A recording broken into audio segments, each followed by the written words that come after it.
Olá, bom dia pessoal, eu sou Jailson, estudante do curso de Bacharelado em Teologia da Unicesumar, do Polo de Araguari, Minas Gerais.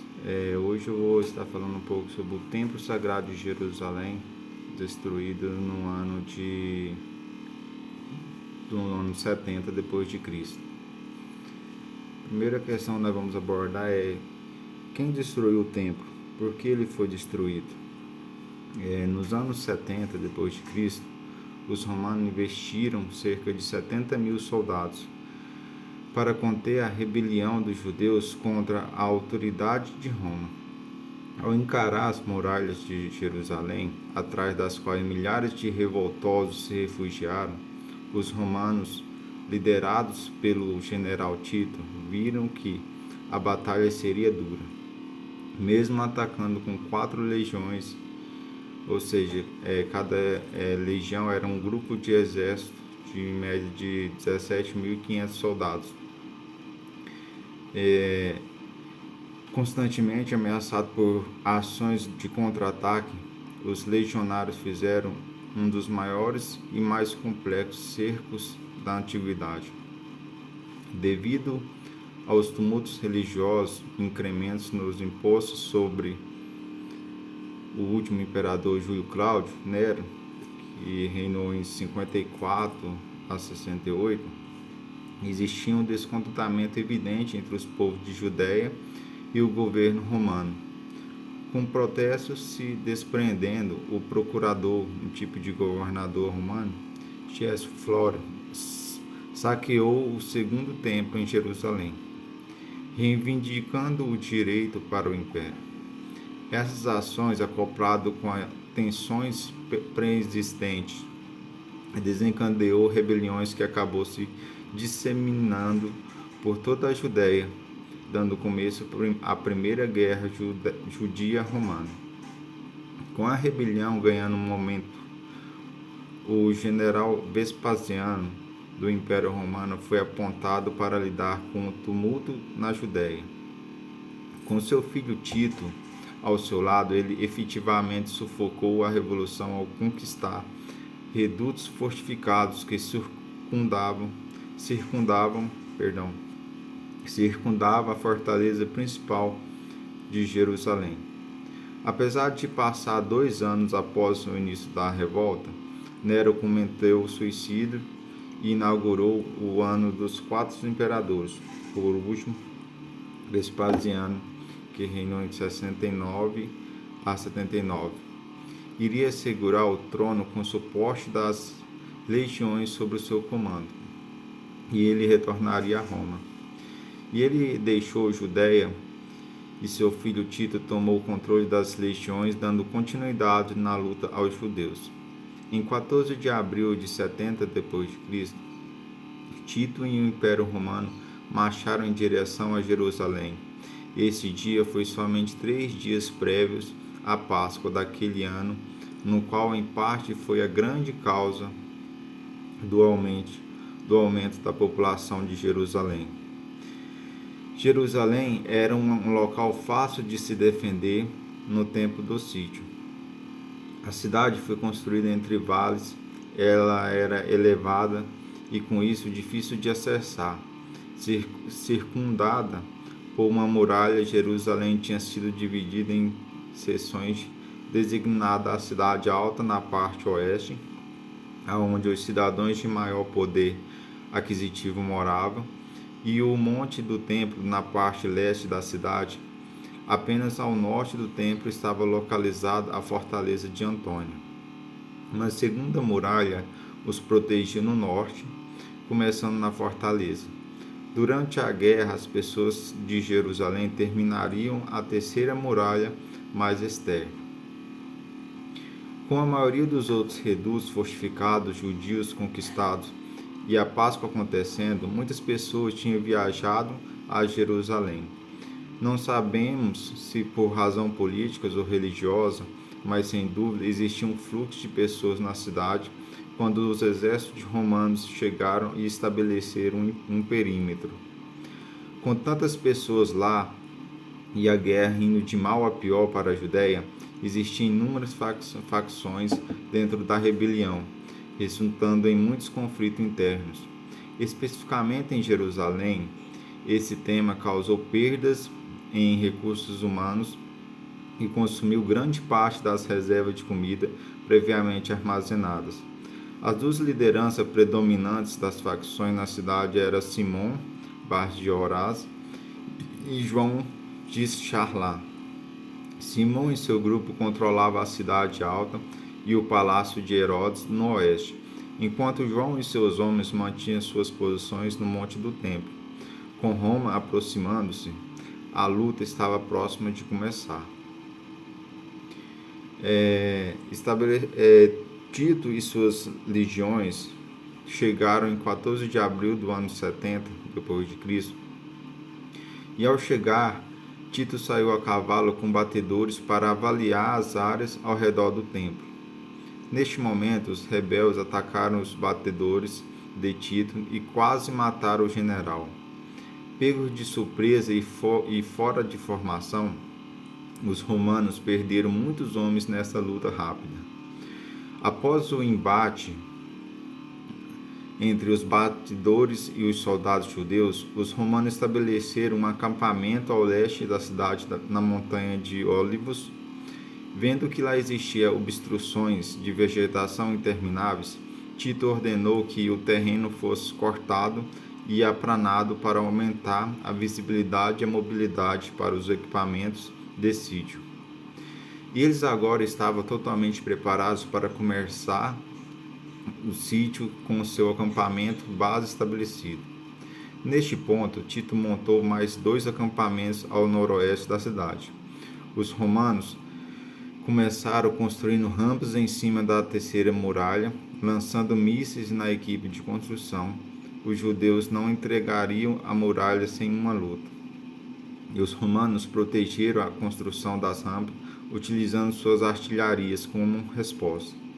O exército de Tito demorou somente 15 dias para quebrar a muralha mais extrema, apesar dos louváveis esforços dos rebeldes. Roma construiu um novo acampamento e os judeus retrocederam para a segunda muralha. O momento levou para uma rápida brecha da segunda muralha. Tomou somente 4 dias para passar por aquela muralha. Até este momento, Roma estava fazendo um progresso constante em direção à conquista da fortaleza. Somente ao redor de 20 dias desde o começo do sítio que Tito tinha conseguido penetrar a segunda barreira de defesa da cidade, as legiões atravessariam assim que um buraco fosse aberto perante aquela muralha. Enquanto eles avançavam através da cidade em direção à última barreira, os rebeldes os emboscaram. A brecha era tão estreita que somente 2 ou 3 conseguiam retroceder e seguir de volta. E a brecha era o suficientemente estreita para acabar formando um ponto de estrangulamento onde os rebeldes massacrariam os soldados profissionais. A derrota não foi devastadora, mas a moral foi fraquejada nos acampamentos romanos naquela noite. Com a mais recente derrota fresca na mente de ambos os exércitos, Tito ordenou uma muralha de circunverão a ser construída. Seu objetivo era distrair suas legiões em não ficarem se lamentando em perdas e impedir comidas de serem contrabandeadas para dentro de Jerusalém. Tito remontou o assalto na segunda muralha, e desta vez, quando o exército estivesse dentro, ele ordenou que toda a muralha fosse destruída, exceto pelas torres. Os líderes rebeldes acabaram ordenando um retiro para dentro da primeira muralha. Com um perímetro menor, se tornou muito mais fácil para os judeus segurarem esta linha. As muralhas mais altas e grossas da fortaleza de Antônia o tornou uma posição mais fácil de defender, e foi aqui que o decorrer do sítio andaria. Como feito nas outras muralhas, Tito ordenou rampas a serem construídas, aonde arietes e torres de sítio foram situadas nas muralhas. Depois de 17 dias, as preparações foram finalizadas e Roma estava pronto para atacar a fortaleza.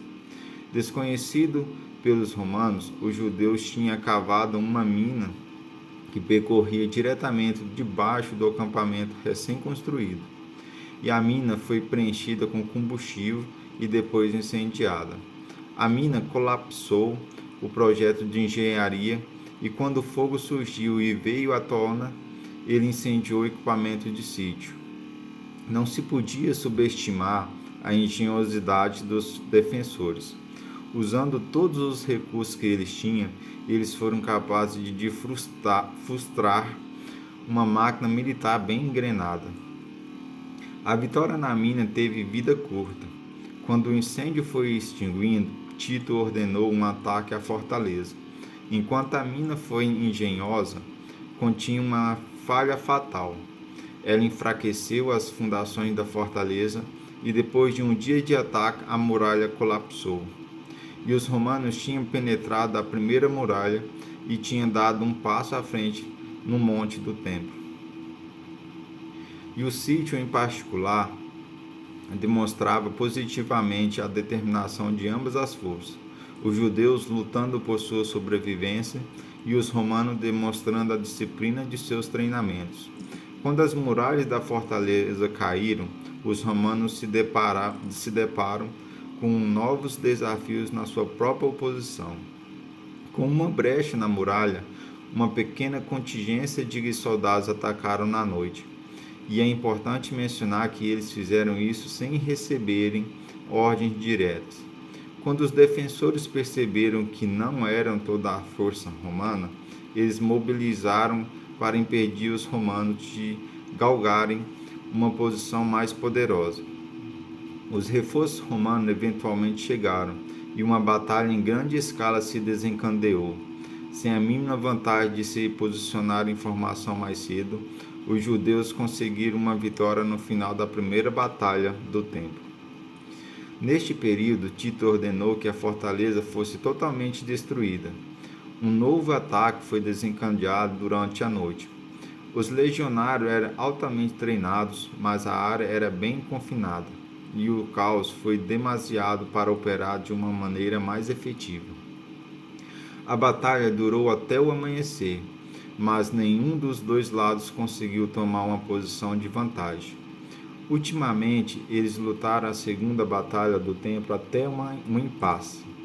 Algum momento depois da conclusão desta batalha, os rebeldes atraíram os romanos até as muralhas externas do templo. Os judeus retrocederam na esperança de que eles pudessem capturar os maiores números possíveis de inimigos nas muralhas antes que os defensores incendiassem as colunas do qual eles tinham acabado de retroceder. Soldados presos em um inferno acima das muralhas chegaram a ser vistos por ambos os lados na batalha. A vitória mais uma vez fortaleceu a moral judia e ao mesmo tempo de uma maneira desfavorável acabou afetando os romanos. Na terceira batalha do templo, Tito destruiu toda a coluna norte para proporcionar uma abertura mais ampla para suas tropas. A área em aberto o fez possível empurrar para a frente a formação e com isso deu aos agressores uma vantagem incrível. Com os defensores confinados ao templo interior, a derrota era iminente para os judeus.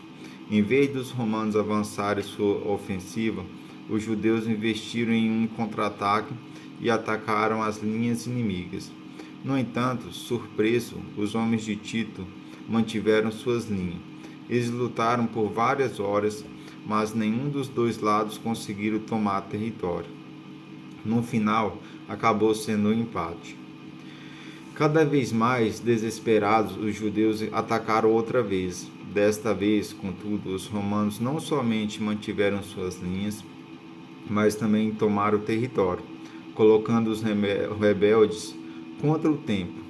Eles lutaram em espaço confinado mais uma vez, sem ordens, uns poucos legionários tomaram a iniciativa e começaram fogo no templo. Ao caos que se desencadeou favoreceu os agressores, e os romanos ganharam o dia. No assalto ao templo, os romanos o saquearam por suas riquezas. Assim concluiu a quarta batalha pelo templo. O restante do sítio veio com uma certa facilidade para os romanos. Depois que Tito reivindicou o templo e realizou seus próprios sacrifícios dentro de suas muralhas, houve um requisito por dois líderes judeus, Simão e João. E eles pretendiam negociar uma maneira fora da cidade, porém Tito não iria ceder qualquer vantagem a eles. Em vez disso, Tito ordenou uma parte da cidade ser pilhada e queimada. Roma empurraria as forças rebeldes até a parte alta da cidade no palácio de Herodes, onde eles feriam seu último ato de resistência. Significativamente enfraquecidos, os judeus estavam incapacitados para defender a si mesmos da mesma maneira que eles tinham feito antes. Tito cercou os rebeldes, colocando unidade de sítio dentro da cidade e franqueando todo do lado de fora do muro. Sem o poderio de seus homens para se defender, Jerusalém tinha sido conquistada. Com isso, o templo foi completamente destruído pelo fogo por ocasião da invasão de Jerusalém pelos romanos, sob as ordens de Tito. Outro tópico que eu quero ressaltar aqui é qual a importância do templo para o povo de Jerusalém naquele tempo. Falando um pouco sobre a importância do templo, o templo era o centro da cidade judaica. Na verdade, o templo, além de centro religioso, era referência política e cultural, econômica e social do judaísmo, pois aí se reunia o sinédrio sobre a chefia de sumos sacerdotes vitalício, quase sempre do grupo dos saduceus, latifundiários da época e os maiores detentores do poder econômico da época.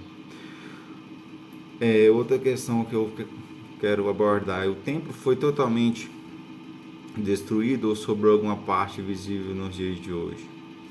Em Jerusalém foi destruída 12 vezes, sitiada 20 e outras 50 capturadas. O olhar do mundo esteve várias vezes voltado à cidade santa, com receio e admiração em igual medida.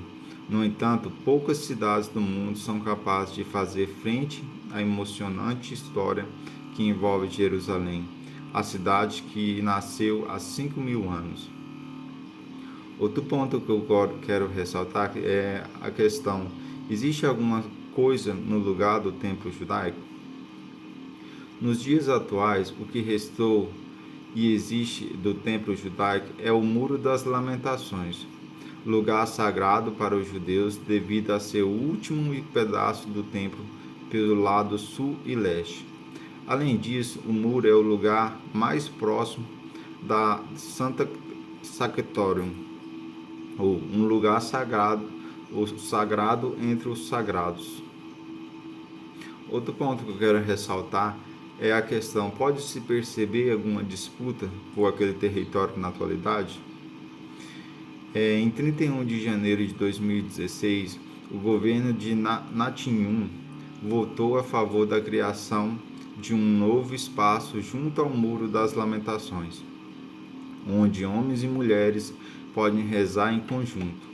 Decisões históricas vêm ao encontro de 2 décadas de reivindicações por parte dos grupos progressistas judeus, para que fosse reconhecido o direito a rezar de acordo com seus rituais. Os judeus terão assim 3 espaços diferentes para rezar, um só para homens, outro só para mulheres e outro misto. Hoje, atualmente, é um lugar pacífico. E assim eu vou encerrando o meu vídeo por aqui. Espero ter trazido um breve conhecimento sobre a destruição do templo de Jerusalém no ano 70.